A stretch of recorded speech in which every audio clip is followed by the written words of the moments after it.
หังจะโตโรทินังติหังจะ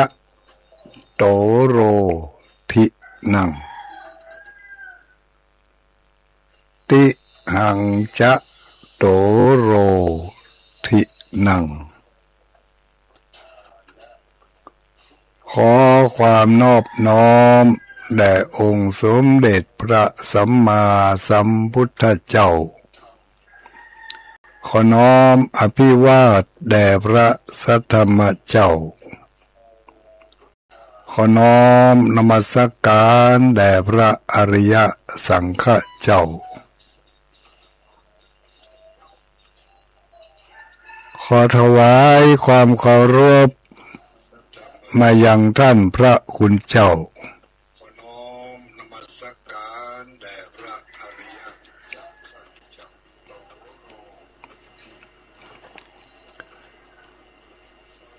ขอความสุขความเจริญอรุณสวัสดิ์มายังอุบาสกอุบาสิกาผู้มีบุญทั้งหลายทุกผู้ทุกคนที่เปิดเครื่องรับฟังทางสถานีวิทยุแห่งนี้คลื่นสีขาวเพื่อชาวประชาสำหรับเจ้าวันนี้ก็เป็นกรณีพิเศษเนอะรายการของธรรมพระครูของท่านอาจารย์รายการธรรมะของท่านอาจารย์สาธิตธีระปัญโยวันนี้เจ้าของรายการเปิ่นบ่ได้อยู่ติดภารกิจธุระจำเป็นที่จะต้อง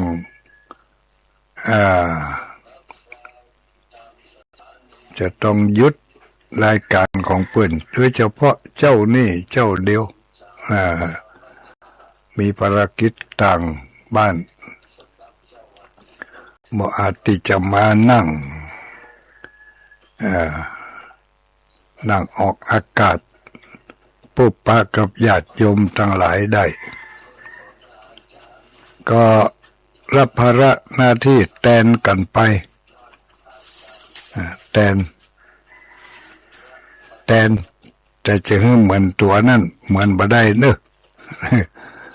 โอ้อาจารย์สาธิตนี่หลักการวิชาการอะไรต่างๆของเพิ่นแน่นอัดหมู่ทั้งหลายก็ได้รับฟังกันทุกวันทุกวันอังคารสำหรับวันอังคารนี้ทุลุงดอยมารับภาระหน้าที่แทนในช่วง6 โมงถึง7 โมงช่วงนี้พร้อมกันนั้นก็พอดีว่าระยะนี้สถานีวิทยุของเราก็เมื่อยไป2 สถานีแล้วเนอะ ป่วยอาการหนักเหมือนกันสถานีวัดพระพุทธบาทอุดมสถานีเมืองฝางอันนี้ก็ป่วยหนักอยู่ถ้าจะเข้าห้อง ICU พุ่นนะกะ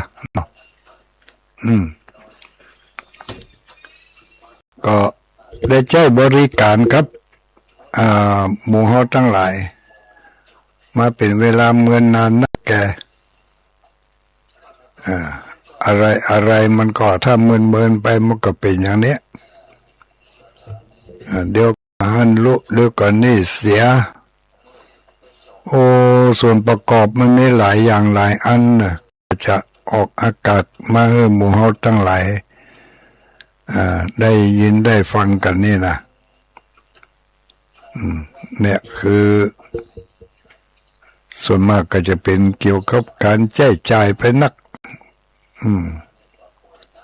ถ้าอย่างเฮามาแก้ไขธรรมดานี่ก็เหมาะ แก้ไขระบบเขาเรียกว่าอย่างมันมีซอฟต์แวร์ฮาร์ดแวร์อย่างเนี้ยเนาะ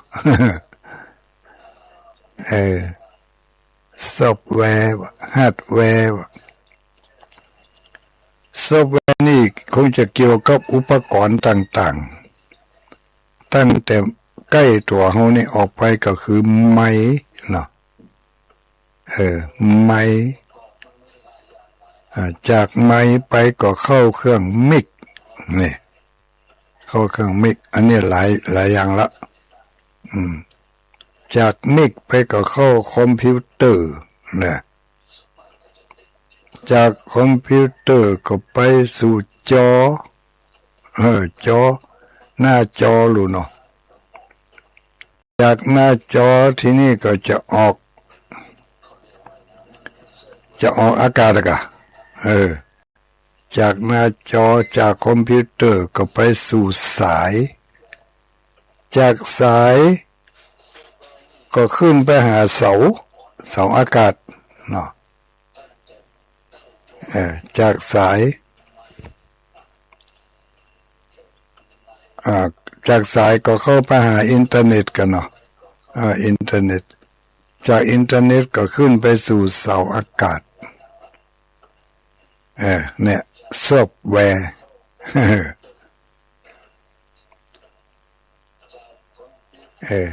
แล้วฮาร์ดแวร์แล้วฮาร์ดแวร์อันนี้ถ้าผิดพลาดไปขอสู่มาผู้หู้ทั้งหลายเนอะ อันนี้บอกหู้ต่อได้นะเดาไปจากนั้นนะฮาร์ดแวร์นี่ก็คือระบบเกี่ยวกับภายในของมันนะอย่างไม้นี่เสียงมันจะไปโดยสายเนาะสายไม้เข้าไปหาเข้าไปหามิกเสียงลงไปในห้องบัจเจหันมันหรออันนี้มันเป็นระบบฮาร์ดแวร์จากมิกเสียงมันก็จะเข้าไปหาคอมพิวเตอร์ทำไอ้โมเดลเขาบาหันตัวมันเนี่ยมันเป็นฮาร์ดแวร์แต่มันเขาบาหันตัวมันแต่มันไปได้นะก็ยังเสียงเนี่ยเสียงจากเสียงธรรมดาก็เข้าไปหาไม้จากไม้ก็เข้าไปหามิกมิกก็คือมิกก็คืออะไรอย่างตัวขยายเสียงเครื่องขยายเสียงแต่ละจุดแต่ละแวทั้งหลายอะไรเนี่ยบรรดาแวเนี่ยนะมันแปลว่ามันยังกระโมเขาก็ว่าไปเจ้านั่นอ่ะทุกผิดถูกจะได้ก็ผู้รู้ไปแปลเอาคนเดียวเนอะไม่ปอุ้ยไม่อุ้ยฟังเรียกว่าระบบฮาร์ดแวร์ซอฟต์แวร์ถึง2ระบบเนี่ยแต่ละจุดนี่หลายสตางค์นะญาติโยมทั้งหลายไม้ที่ใจอย่างที่ทุ่มกำลังใจอยู่เนี่ยก็ไม้ตัวนี้2,000 ปลายแล้วนะ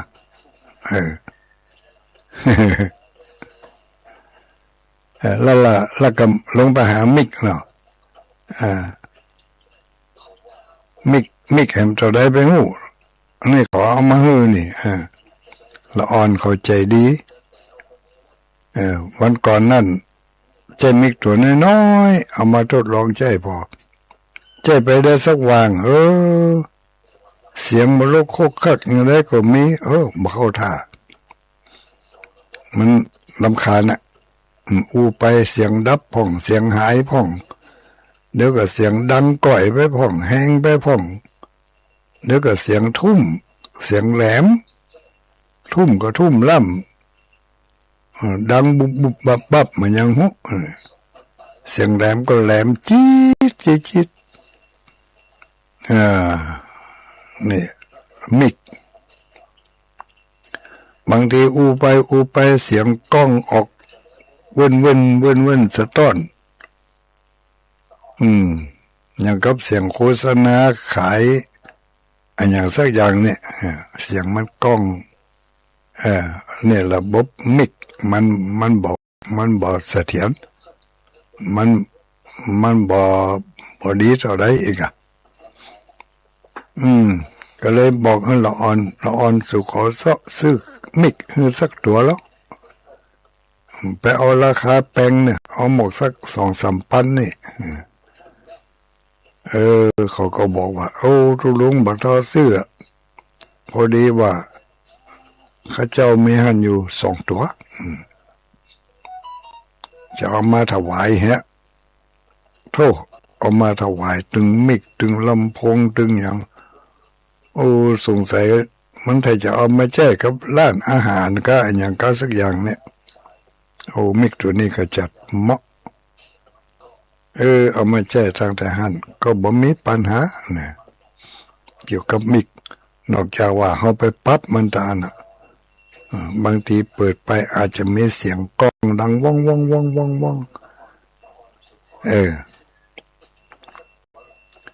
ก็คงจะหลายบาทตัวนี้กะบัถูกละคอมพิวเตอร์แถมเนาะคอมพิวเตอร์ก็ไปหอดจะเปลี่ยนราคามันถูกมันก็อย่างอันน่ะอย่าโยมเท่าไหร่ขอให้มันใช้ได้เถอะมันแม่นมันใช้ได้แต่มันใช้ได้บ่เหมือนของถูกเพื่อถึงว่าของถูกบ่ดีของดีบ่ถูกของฟรีซ้ำให้ แต่ฟรีของมิกนี่มันมาตรฐานนะเว้ยมันก็คงจะเกิดมาจากของที่ได้มานี่ไม่ใช่ได้บ่ได้นะได้ด้วยบุญเนาะบุญไผก็บุญคนฟังด้วยบุญคนอู้ด้วยเนี่ยมันเพาะกันลูกถ้ามันต้องได้เส้นสตางค์ซื้อนี่สตางค์ซ้ำบ่ใช่มีก็มีมาน้อยใจมีมาน้อยก็ใจ ใจไปหันไปนี่เก็บไว้ก็ไม่ได้ สตางค์มีไว้นักๆก็บ่ดีเนาะบ่มีให้เลยก็ขาดความสะดวกก็มีพ่องอันนั้นก็โอ้วันนั้นเขาเขียนไปเปิดบัญชีธนาคารของวัดไปเปิดบัญชีทางการเปิดเขียนให้เปิดเรื่องให้มีQR code ด้วยเนอะQR code ก็อาโคดอีกเนาะไปเปิดบัญชีมี QR code เอา QR code โซใน Facebook เนาะเอาไปโซนะเอาไปอวดเพิ่นว่าวัดเฮามีเฮามี QR code แล้วเนอะใครจะร้องก็ร้องพอล้อนะร้องยิงเข้ามาพอล้อเมื่อวันที่19เดือนมิถุนาก็เนาะแม่น19มิถุนาพอเอาไปลงในโซเชียลก็ เอาลงไปก็มีเขาทดลองพอบางคนก็ลองยิงQR codeลองยิงกันเนาะส่องแล้วก็กดมีหลายคนเนี่ยแต่งทดลองพออีโลบางคนก็ทดลองพอลำดับแรกนั่น18 บาท18 บาทเอาเลขเนี่ยมาลองหัว18 บาทเลขอายุหุ่มเนาะแถมลายลองมาเอาทดลองยิงพอ111 บาทเลข1 3 ตัวบางรายก็ลองมานักเนอะ 200ก็มี300ก็มี9 บาทก็มีเขาลองยิงพอนะตัวว่านี่กันเนาะตัวว่าวันซืนตัวว่าวันซืนมีญาติโยมเปิ่นมาไหว้พระธาตุแล้วก็มีหลายคณะโลวันซืนนี่คณะแรกมาจากอำเภอสารปีมาด้วยกัน4 รถตู้4 รถตู้กับ40 คนเนาะแล้วก็แหมคณะหนึ่งมาจากไหนนั่นมาอันนี้มาบลายแล้วคณะหนึ่งคณะนี้มาจากอำเภอแม่สาย42 รถตู้45ถึงนอกขบวนมาในขบวนเป็น42โอ้คนเต็มวัดบึดโธ่นี่อย่างป้อมจัง45อย่างน้อยๆก็450เนาะ450คน450นี่โอ้เต็มวัดส่วนมากก็นุ่งขาวห่มขาวขาวเพิกโต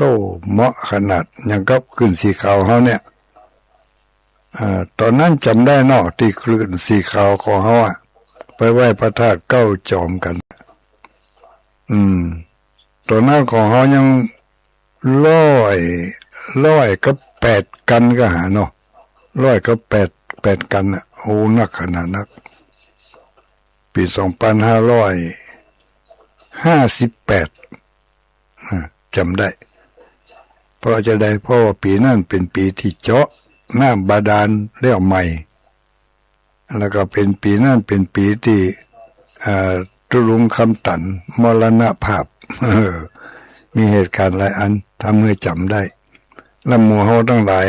ได้ฮู้จักคำว่าข้าวผัดน้ำปูตั้งแต่หั่นมาได้ประชาสัมพันธ์ไปว่าไปที่อื่นหมดมาถึงจอมพ่อจอมสุดท้ายมาค่ำมาแรงก็มากินข้าวแรงกันนี่จะเอาข้าวผัดน้ำปูเลี้ยงกันนี่เราอันนั้นก็ว่ากันไปตั้งชื่อให้มันเด่นให้มันสะดุดตาสะดุดใจสะดุดหูมันจะมีว่าข้าวผัดน้ำปูมันจะล้ำก็ใช่เนาะถ้ายาแท้ๆก็ถ้าจะล้ำอยู่เนาะเฮ้ยอันนั้นเอาจื่อมันมาให้มันสะดุดหูไปได้ก็เลยเป็นสโลแกนมาตั้งแต่เดียวแล้วถ้าวัดม่อนไปออกโรงทานมีข้าวผัดน้ำปูเนอะแฟนครับถามหาอยู่เขาไปเยี่ยพอข้าวผัดน้ำปูไม่ไหนมันมีว่ามีกับข้าวผัดไข่เจียวข้าวผัดอย่างข้าวผัดไข่ข้าวผัดอย่างหลายอย่างเขาออกเหมือนกันนะอันนี้ปี2558ก็ประทับใจ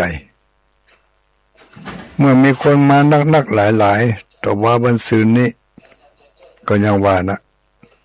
เมื่อมาถึงเกาะบางพ่องก็เอาข้าวตอกดอกไม้ไปใส่ในขันในพานคนที่เป็นนำทีมนำคณะมาก็เชิญชวนให้ร่วมกันทำบุญทำทานบางพ่องก็เอาเครื่องไตรยทานมาโดยเป็นผ้าห่มเป็นมุ้งเป็นหมอนเป็นเตียนภาษาเป็นหลอดฟืนหลอดไฟเป็น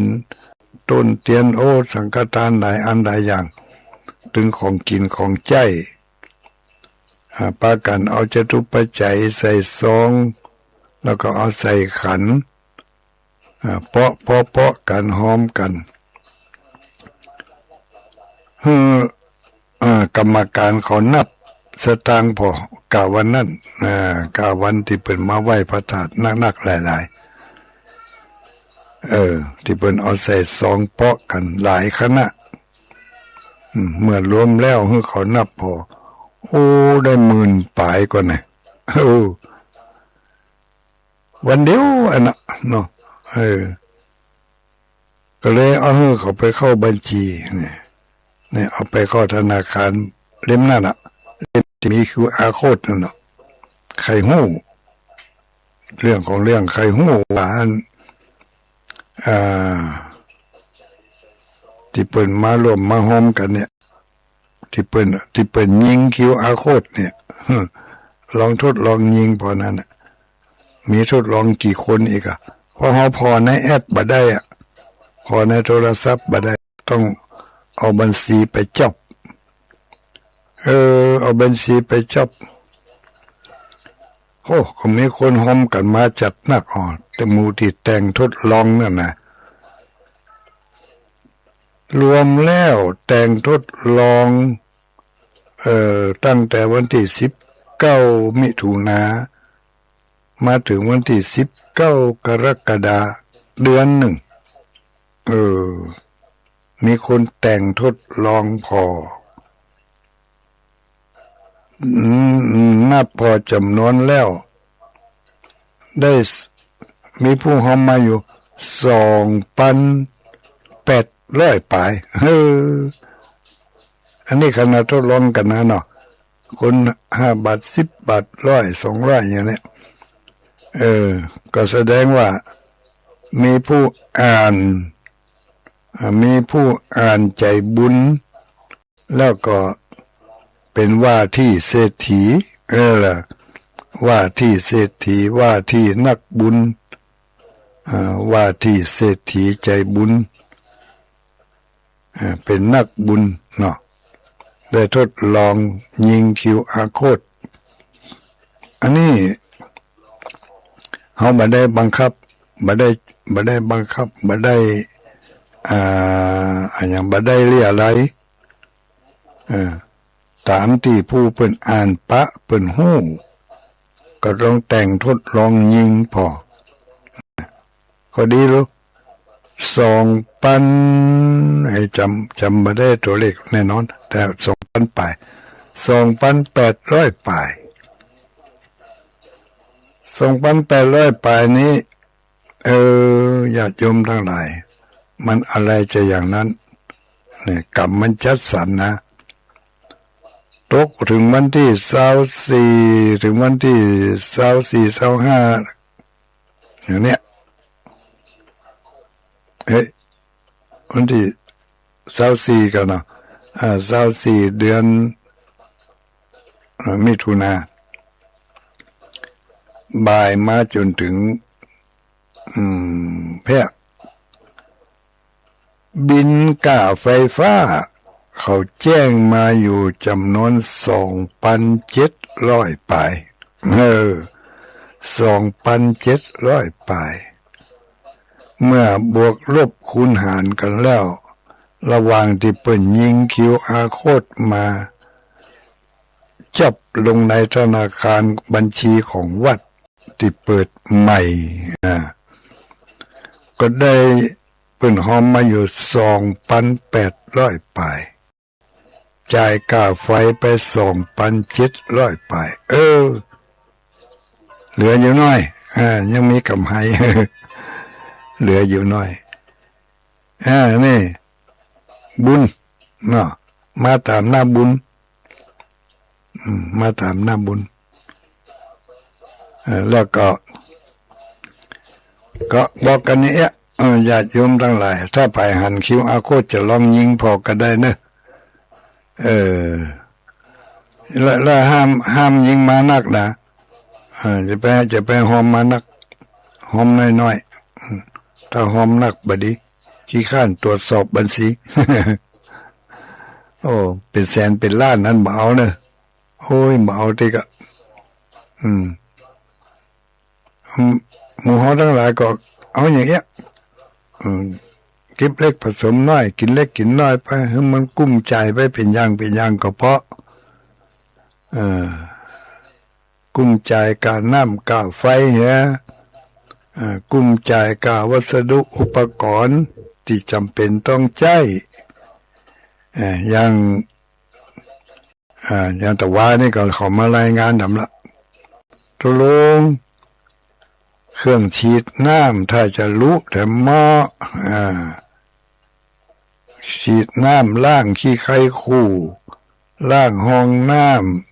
ำล้างทำความสะอาดที่มันเป็นขี้ไคคู่มันติดตะมูตีนั่งตีเดินตียืนตีเตียวห้องที่จะไปห้องน้ำห้องสุขาถ้ามันเป็นขี้ไคคู่ก็มื่นพะเลิดกัวเปิ่นไปพะเลิดเต้าเนี่ยก็ต้องเอาเครื่องเนี่ยยิงล่างขี้ไคคู่มันออกโอ้ก็ซื้อมาก็ล่างสะปะสะเปดล่างไม้ล่างตอกล่างโดยเฉพาะอย่างยิ่งที่เอามาที่จะแปลงจ่อฟ้านั่นแหละช่วงนั้นนี่ใจเครื่องนักจ่อฟ้าปานลมเอามาล่างสะปะล่างบ่ได้ล่างรถนะรถนี่เอาเข้าล้านเอาล่างนี่มันบ่ค่อยสำนานดิมดีเอาไปยิงใส่นั่นใส่นี่ลุดออกไปให้ก็ยุ่งเอามาล่างถนนหนทางป้องนี่เนี่ยเครื่องฉีดน้ำแรงดันสูงนี่หรอสงสัยถ้าจะรู้ระมะจะได้ซื้อทำกันเนี่ยเนาะมันยังอีกรายได้นะมันจะว่าบ่ได้ก็ได้อยู่แต่มันก็กุมไปเป็นอย่างไปบางทีก็จะเครื่องดูดเครื่องเป่าขี้เยอะเครื่องเป่าขี้เยอะมันรู้มันเสียก็ซื้อทำไมละเมาะเนี่ยอันนี้ก็เครื่องของเมาะมันตะกอนอยู่ด้วยกันนักด้วยกันหลายใจแม่กวาดคนอันแล้วก็เวลาก็บ่จะมีอย่างนักหนาลูกเจ้ามาก่อนบิณฑบาตก็ดีบิณฑบาตปิกมาแล้วฉันเข้าแล้วก็มากวาดคนเล็กคนน้อยก็หมดไปมาเดียวมันเป็นอย่างอันเวลาของแต่ละคนมีน้อยจะมาใจไม่กวาดเสี่ยวอย่างนั้นนี่ชั่วโมงหนึ่งก็ได้เห็นน้อยนะอันนี้เวลาของทุกเจ้าพันนี้เขาก็ซ้ำเป็นอย่างอันธรรมะจะมามีเวลาอยู่อันมันเป็นอย่างอันบางวันนี่ฉันเจ้าไปบิณฑบาตปิกมาได้แค่บัดตันได้ฉันนะรถมาหับแล้วนิมนต์ไปหันไปนี่รถมาทาหับอยู่เนี่ยเวลาที่จะไปกวาดไปเพี้ยวนั่นก็บ่เคยมีละสัมภายบพอพระสงฆ์องค์นี้สมัยนี้ก็มีน้อยเหรอจะปฏิเสธว่าห้มไปเถอะเนอะโอ้ยังจะได้ตัวเจ้าขาดถ้าอย่างตะกอนนี่ตัวเจ้ามันนักมันหลายอย่างเนาะถ้าวัดนี้ไม่ได้ไปเอาวัดอื่นไปตัวเจ้าไม่เปลือนี่พระเนนก็หลายเอาแทนกันไปก็ได้สมัยนี้ก็หายากถ้าขาดไปต้นก็เอาละงานไปก็จะขาดละก็จำเป็นต้องไปช่วยอำนวยความสะดวกเพิ่นบางทีก็ไปธุระอย่างอื่นพ่องไปบ่พอโรงพยาบาลวันนี้หมอนัดเบื่อกินข้าวกินน้ำเบื่อกินอย่างไส้อย่าง8 โมง 9 โมงเนอะไปหาหมอเนาะก็ไม่ได้กวาดขี้ยามละจะกองกันงานนะธรรมะเนี่ยก็จำเป็นต้องใจเครื่องทุนแรงเขาจ่อยใจเครื่องเป่าเอาโพ่มันก็ทุนแรงไปจัดนักทุนเวลาประหยัดเวลาไปจัดหลายแต่ก็ต้องลงทุนต้องซื้อมันหลายบาทด้วยนะแล้วอันนี้ก็มันแต่ละวัดแต่บริบท แต่ละบริบทก็แตกต่างกันเนาะก็ที่ไผที่มันอ่ะว่าอันเตที่เป็นมีสะดวกสบายอย่างใดเพื่อแจ้กันไปอย่างอันนี่จะทุกปัจจัยเงินทองได้มาก็จ่ายไปเดี๋ยวกับวัสดุอุปกรณ์ไฟฟ้าผ่องยังผ่องมันรู้สึกสเปรละอย่างกับบ้านญาติโยมนั่นอย่างเดียวกันนั่นอันนั้นลุกอันนั้นเสียนี่พังไปออกอากาศเดี๋ยวนี้ก็เหมือนกันเนี่ยก็ต้องใช้ทุนนะเนี่ยบางอย่างก็ราคาแพงบางอย่างก็ยังแควนไปรายได้หมกฮับกินฮับตานมาได้นี่200-300 400-500ก็ยังแควนซื้อนั่นซื้อนี่ก็พอจะได้อยู่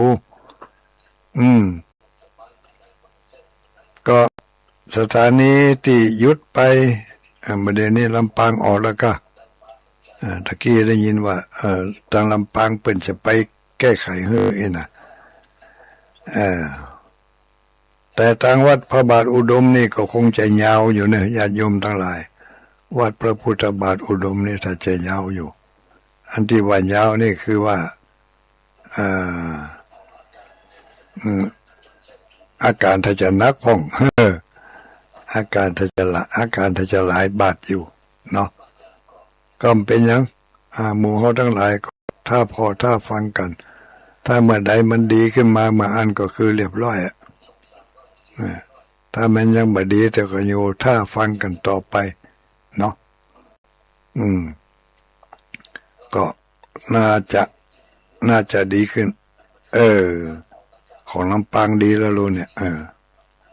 ลำปางออกได้แล้วเนอะวันนี้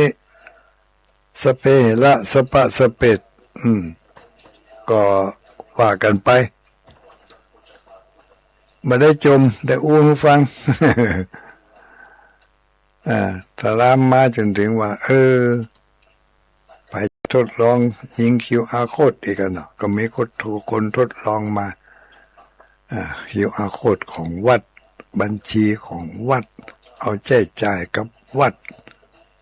อันนี้ก็ต้องรายงานทุกเดือนนะบริจิกจอกมันเหมือนตะกอนตะกอนได้แล้วก็แล้วไปจ่ายไปกับแล้วไปได้มาจ่ายไปหมูหูอย่างเขาแต่ก็จ่ายในสมเหตุสมผลก็เขาอยู่ในวัดก็เหมือนกับวัดนี่เป็นครอบครัวของเขาเนาะเขาเป็นหัวหน้าครอบครัวก็ยังถึงวันนี้เขาก็เป็นหัวหน้าครอบครัวอยู่แล้วแล้วคนอยู่ที่ไหนที่บ่ฮู้เนี่ยมาเขเขารายงานการใช้จ่ายภายในครอบครัวของคุณมีอย่างพ่องเนี่ยมันเรื่องไม่ใช่เรื่องแต่ก็ยังว่านะครอบครัวมันเป็นครอบครัวใหญ่ครอบครัวรวมบางครอบครัวนี่รายได้เป็นนักแต่เพิ่งก็ได้มาแบบบ่เป็นทางการเนาะน่าจะตรวจกับสำรวจตรวจกับเฉพาะที่เป็นทางการกะ อันนี้ตีรวมหมดนี่ไม่ว่าสักเตือวันเดือนนี้ปีนี้ได้รับงบประมาณมาจากสำนักข้าราชการหน่วยงานนั่นหน่วยงานนี่เต้าอี้บัตรคุณเอาไปแจ้งอย่างพ้องรายงานเนอะอีกเนาะก็ส่วนนี้อีกแล้วส่วนที่เปิ้นถวายมานะลูกแต่เปิ้นถวายมาก็เป็นเรื่องของเปิ้นถวายเปิ้นต้องบอกลูกแล้วแต่จะเอาไปย่ำยังก็ได้เขาเป็นหัวหน้าครอบครัวจะเอาไปย่ำยัง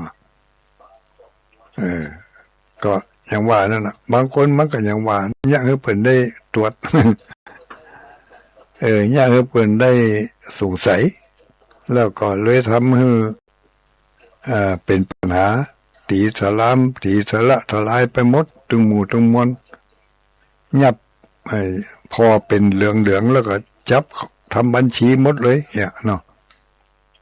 ก็ถึงถึงวันนี้มันแปลกปลอมกันก็นักก็หลายนะญาติโยมทั้งหลายเป็นที่น่าหันใจศรัทธาญาติโยม ที่หันหน้าหันใจนี่จะได้ก็หันเป็นสีเหลืองเหลืองนี่มาบิณฑบาตบัดใส่บาตรเนื้อก็สัญลักษณ์ของพระอรหันต์นะสีเหลืองเนาะบ่นับพระก็บ่นับคนก็นับผ้าเหลืองบ่นับเฟืองก็นับเม็ดข้าวเนี่ยเนาะนุ่งเหลืองห่มเหลืองเข้ามาแล้วในกาดในลีถนนหนทางแต่หุปอมหุจะได้หุหูบางพ่องก็มักง่ายเอาผ้าเหลืองก็ห่มแล้วก็ไปเสาะตักตอขอกินบัดตามกติวิสัยของผู้ที่อยู่ในวัดในวา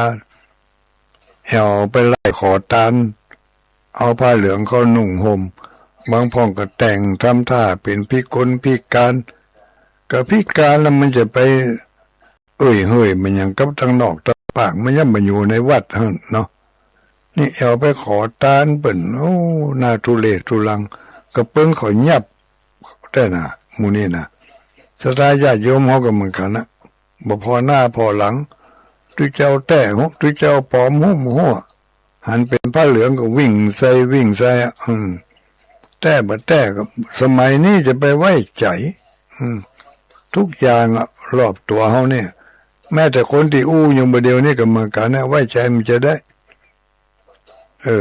จะไปไว้ใจก็พิจารณาพิจารณาให้ดีอันใดควรอันใดบ่ควรเนาะกำอู้กำจาบางทีก็กระแนะกระแหนอู้ไปอู้มาก็หวังรายได้เป็นรายได้เป็นพาณิชย์เป็นการอย่างลงทุนลงหอนไปหามันก็บ่ไหวคนจะอยู่ในจัดโยมทั้งหลายก็พิจารณาเอาพ่องจะอยู่ในสมณวิสัยกันอย่างใดก็ถ้าหันท่ามันทุเรศทุลังเหลือแห้งก็จะไปสนับสนุนมันปล่อยมันไปมันจะตายคำถนนนะก็ให้มันหู้ไป มันกั้นไม่อยากอันล่ำเหลือก็อยู่ว่าทั้งก็จะไปออกไปขอหันขอนี่ไปเรียอะไรเพิ่นก็หมู่ทั้งหลายพิจารณาเนอะไม่ใช่ว่าไม่ใช่ว่าปิดกั้นทำบุญทำทานนะแต่เลือกตีตานเลือกตีตานถูกคนถูกที่ถูกคนถูกกาลเวลาถูกศีลถูกธรรมเนาะเขาก็จะได้ดีเพราะเขาทำถูกอันที่บ่ได้ดีเพราะเขาทำบ่ถูกทำไปเหมือนกับเอาอาหารที่บ่ใส่เบ็ดขว้างลงไปในน้ำเนาะปลามันก็กินอาหารนั่นแต่เขาบ่มีเบ็ดปลากินมันก็กินของมันลวดไปเลยแต่ถ้าเรามีเบ็ดติดเหียเอาขว้างลงไปใส่เหยื่อขว้างลงไปในน้ำในเมื่อปลามันกินมันก็จะติดเบ็ดขึ้นมาญาติโยมทั้งหลายเวลาทำบุญทำทานเราทำในที่ถูกกับบุคคลผู้ที่ควรรับเนาะเป็นเรียกว่าปฏิฆาหกผู้ควรรับมีไผ่พ่องอันนี้ก็ไปแยกเอาคนเดียวถูกคนบอกว่าจะเป็นคนยากคนจนบอกว่าจะเป็นคนสงบเสงี่ยมเจียมตัวเป็นพระเป็นเนนหรือว่าเป็นหน่วยงานองค์กรต่างๆทำให้มันถูกคนบุคคลผู้ที่จะฮับเนี่ยพิจารณาไต่ตรองให้ดีหูที่มาที่ไปทุเจ้าแต่ทุเจ้าปอมเปิดเลอะช่องทางของการทำบุญมันจำเป็นจะต้องไปทำกับ คนที่เขาบานาไว้วางใจโดยเฉพาะอย่างยิ่งที่เขาบ่ฮู้จักมักคุ้นที่มันมาในลักษณะของพิษสมณวิสัยสมณวิสัยจะไปสนับสนุนก็แล้วปล่อยมันจะกั้นจะยากก็ตามใจมันจะมีทางการลดก็มันย่างไปก็มันมายังได้มันก็ไปได้นะก็ที่มันเปิ่นแท้ๆมันแปมอย่างลูกปุ่มจะออกไปเรียอะไรอย่างนั้นเดินไปก็เดินไปธรรมดาบิณฑบาตก็บิณฑบาตธรรมดาเนี่ยอันนี้ได้ยินข่าวมาว่าบิณฑบาตจะเอาของกินเข้าใส่อย่างเนี้ยพอเปิดฝาบาตรมาจะเอาของกินเข้าใส่โยมไม่ต้องกับข้าวไม่ต้องเอาขอปัดเป็นปัจจัยมันจะตีบ้าน่ะ เลือกของใส่ในบาตรมีเลือกได้เหรอเนี่ยอันนี้ก็ไปมาเล่าขวัญหมู่เดียวกันก็เอาออกไปประเภทหมู่เดียวกันก็จริงแต่ต้องคัดกรองถ้ามาอันตกมารุนมาจะเป็นปัญหาเดือดร้อนดีมาดีเจ้าหน้าที่ตำรวจฝ่ายปกครองขึ้นมาถึงวัดถึงว่าขออนุญาตตรวจสอบพระภิกษุสามเณรที่อยู่ในวัดของท่านเนี่ยมันปาให้เกิดความสงสัยเพราะว่าได้ข่าวมาว่า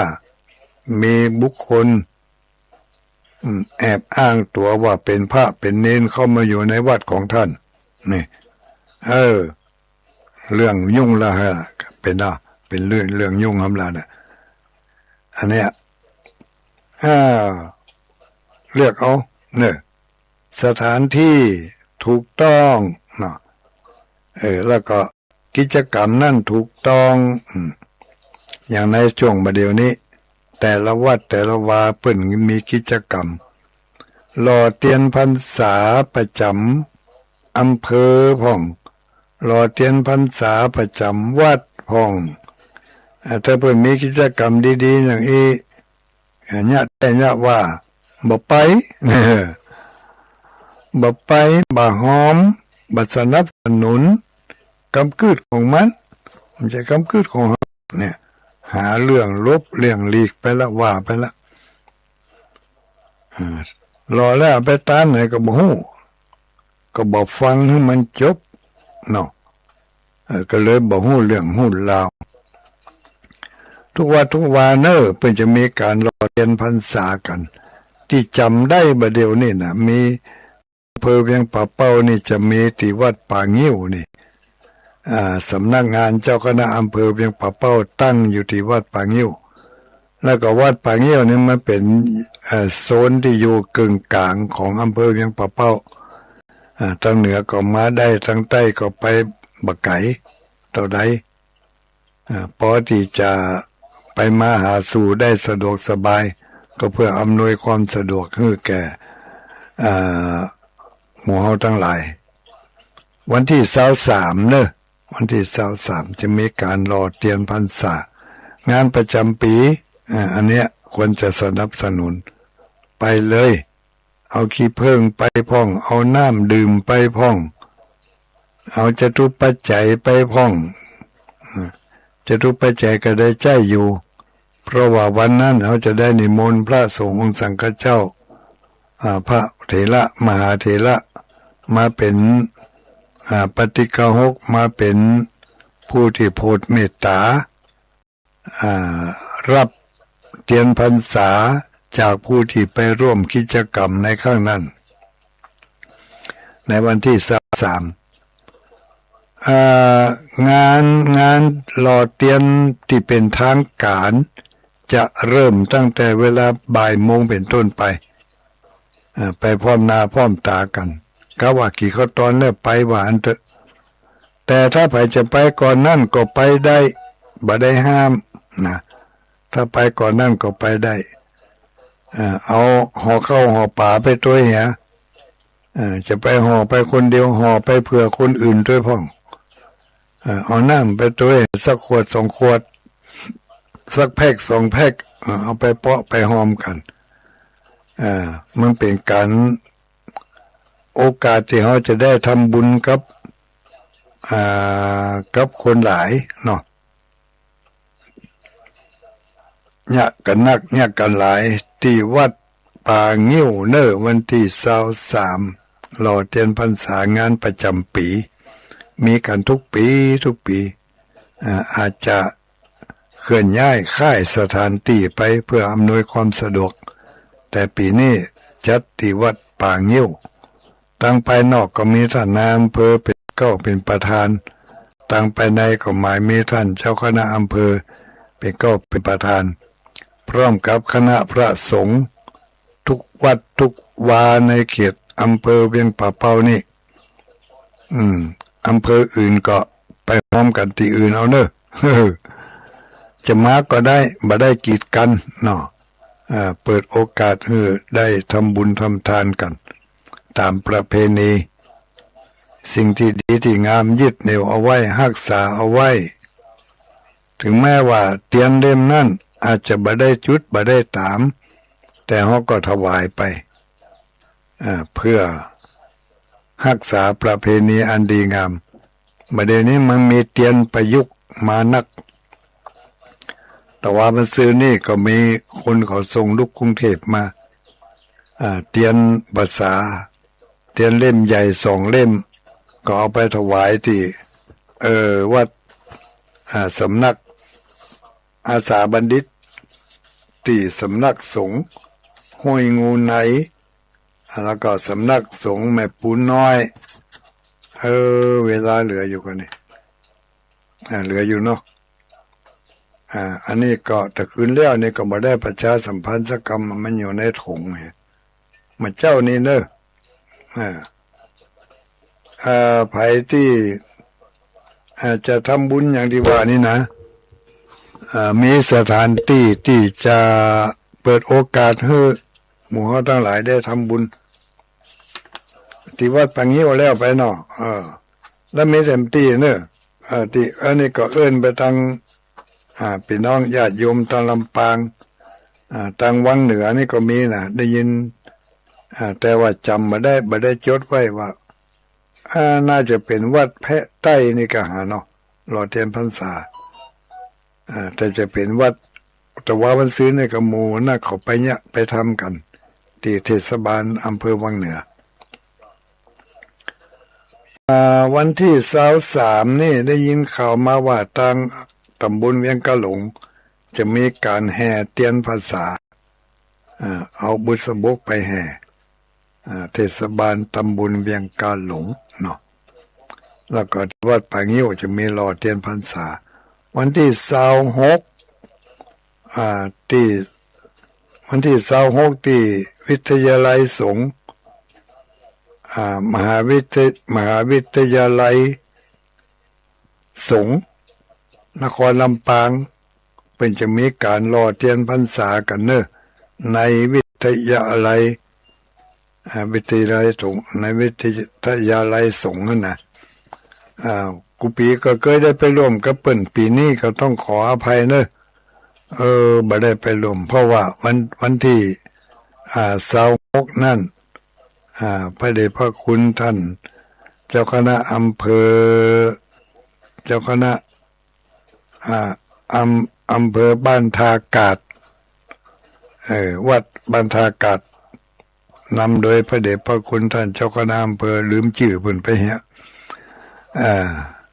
เพิ่นจะได้นำศรัทธาญาติโยมมาไหว้พระธาตุในเขตอำเภอเวียงป่าเป้านี่จะเริ่มต้นที่วัดปางแฟนแล้วก็จากวัดปางแฟนก็จะมาวัดพระธาตุแม่เจดีย์ไปวัดสันมันนะแล้วก็จะไปวัดม่อนพระเจ้าหลายแล้วก็จะไปวัดกูเบียดอยกูเบียแล้วก็จะไปวัดพระธาตุม่อนจอมพอแล้วก็จะโซดข้ามดอยไปข้ามดอยปุต้นไปวัดครูบาอริยชาติ แล้วก็จะปิกมาวัดเวียงกาหลงและวัดเมเจดีย์นี่ในวันที่26นะเพราะฉะนั้นก็จะอยู่ท่าต้อนรับคณะเพิ่นจะมากัน13รถตู้อันนี้แจ้งมาแล้วก็อาจจะเพิ่มมาลุ้นหรือว่าจะหายไปก็แล้วแต่เพิ่นอยู่ในที่13รถ13รถตู้พี่น้องญาติโยมต่างลำปูนเนาะฟังอยู่เนาะวันนี้บ้านทากาศพระเดชพระคุณท่านเจ้าคณะอำเภอเป็นจะนำทีมญาติโยมมาไหว้สาพระธาตุมาตานเตียนวสาเนาะเวลาเหลืออีกนิดหน่อยบ่น้อยสัก6-7 นาทีประชาสัมพันธ์ตอนนี้ก็ตันอยู่เนาะพี่น้องศรัทธาญาติโยมที่อยู่ในแถบใดที่ไหนมาได้ฟังข่าวนี้แล้วก็จืดจำเอาไว้แล้วก็ใส่ใจเอาไว้เนอะอันนี้เป็นข่าวบุญข่าวบุญนี่ก็ประชาสัมพันธ์จะให้หมู่เฮาทั้งหลายได้สร้างบุญโดยการสร้างบุญโดยการสร้างหลังคากุฏิสร้างเป็นเจ้าภาพหลังคากุฏิมุงหลังคาวันนั้นไปที่สำนักสงฆ์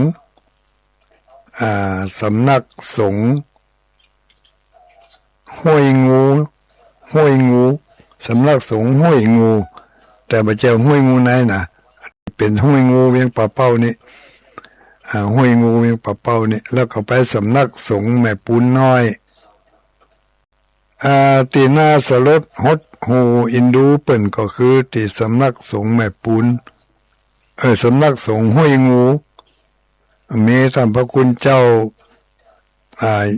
อยู่เฝ้าหั่นรูปหนึ่งแล้วก็เปิ่นปาไปพอกุฏิของเปิ่น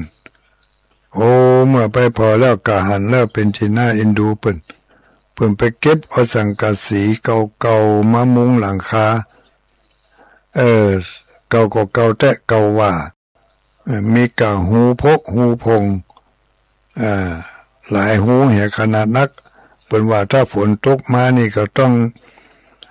ลังเตอก็ต้องเอาผ้าเข้ามาคุมพ่องเตอก็ต้องย้ายที่นี่ไปนอนจอกนั่นพ่องเนี่ยฝนตกฝนหัวก็เลยถามเปิ้นว่าแล้วกุฏิที่นอนหลังเนี่ยมันกว้างเท่าใดมันยาวเท่าใดเปิ้นก็บอกว่ากว้าง6 เมตรยาว6 เมตรทีมงานที่ได้เอาเทียนไปถวายนั่นก็เลยปรึกษาหารือกันว่าลำดับแรกนี่เขาช่วยเปิ้นมุงหลังคาให้ก่อนเนาะเพราะว่ามันเป็นสิ่งจำเป็นขนาดเฮาอยู่บ้านเนี่ยหัวน้อยเดียวไม่ได้เฮาเดือดร้อนไล่เอาน้ำคู่ไปตวงไล่อ้อมอย่างไปปิดไปตึด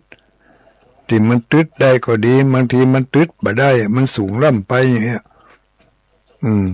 ก็จำเป็นต้องอยู่อย่างนั้นย่อยปดอันนี้มันแบบปดสักคำย่อยจุกก็เลยรับปากเพิ่นว่าจะหาเจ้าภาพมาช่วยมุงหลังคาให้เนอะเขาจะเอาให้มันถาวรหน่อยแบบที่ว่าเป็นเมทัลซีดไปเลยก็ไปถามทางร้านแล้วว่าเมทัลซีดที่จะต้องใจเนี่ยใจจำนวน10 แผ่น10 แผ่นแผ่นละเท่าไรแผ่นละ540 บาท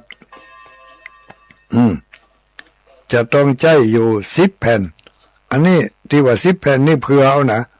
เผื่อไว้เผื่อเป็นใบเป็นอย่างนั้นน่ะที่จริงได้ใจแท้ๆก็8 แผ่นแต่ว่าเอาให้10 แผ่น10 แผ่นนี่ แผ่นละ540 บาทของแท้ของจริงใครจะรับเป็นเจ้าภาพมาเนอะ